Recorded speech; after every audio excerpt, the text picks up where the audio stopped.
All right. Hi there, everyone. This is our Team Bolt Robot K9 project presentation, and we're just going to kind of go over all the work and all the stuff we've done in the past 3 quarters and kind of the culmination of all that work and effort. But let's jump right in, and I'm going to pass it off to Sam. So our objective is to explore the general application of a low-cost robot K9 and to focus on the mechanical quality and technical usability of it, as well as creating a cost-efficient design that is effective in a variety of different situations. I'll pass it on to Raniel for the purpose and goal. So the purpose of the project is to explore the feasibility of an extremely low-cost robot K9 for the implications of accessibility outside of the high, large budget operations.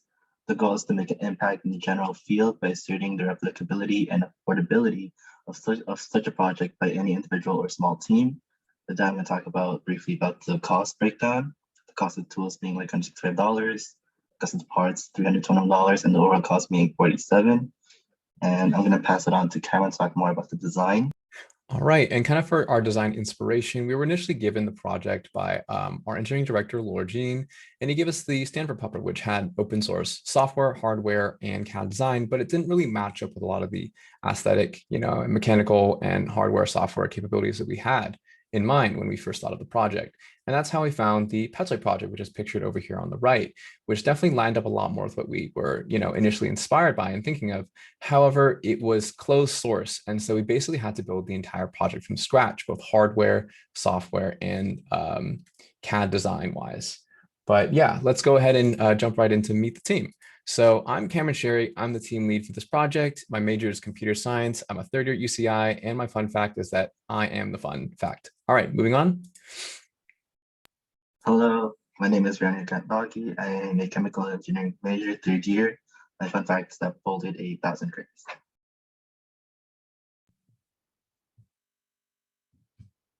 Hi, my name is Allison Eiler. My pronouns are she, her, hers. I'm a third year mechanical engineering major, and my fun fact is that I've watched Grey's Anatomy 7 times total.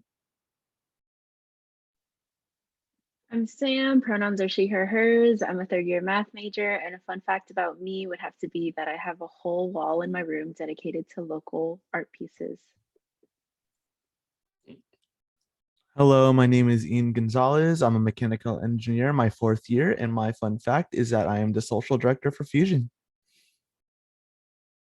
So Olivia couldn't make it, but she's a first year computer science major, and her fun fact is that she's allergic to nuts. Hi, my name is Sean Manili. I'm a third year mechanical engineering major, and my fun fact is I play electric guitar in my free time. So now we're just going to go into more on our budget and planning. Here we have our bill of materials where everything is recorded and categorized for the sake of organization. Next slide. And as you can see, the entire project resulted in a total cost of $487.32. I'll pass it on to Ian for the Gantt chart. This is our Gantt chart. What a Gantt chart is basically a visual representation of what we did throughout the school year. Yeah, and I'll pass it on to Ali for, yeah. Our overall goal was to make a low-cost pupper that can easily be replicated by small groups. Our main goal for fall is to solidify a design. Our main goal for winter is to finish that design and then establish a code base. And then in spring, our main goal is to rapid prototype and begin the competition. I'm going to pass it on to Sean to discuss design and assembly. So the software that we use to design the RoboPupper is Onshape. It's an online CAD software program that allowed us to collaborate in real time. And for inspiration for the parts, we utilized the table as our reference.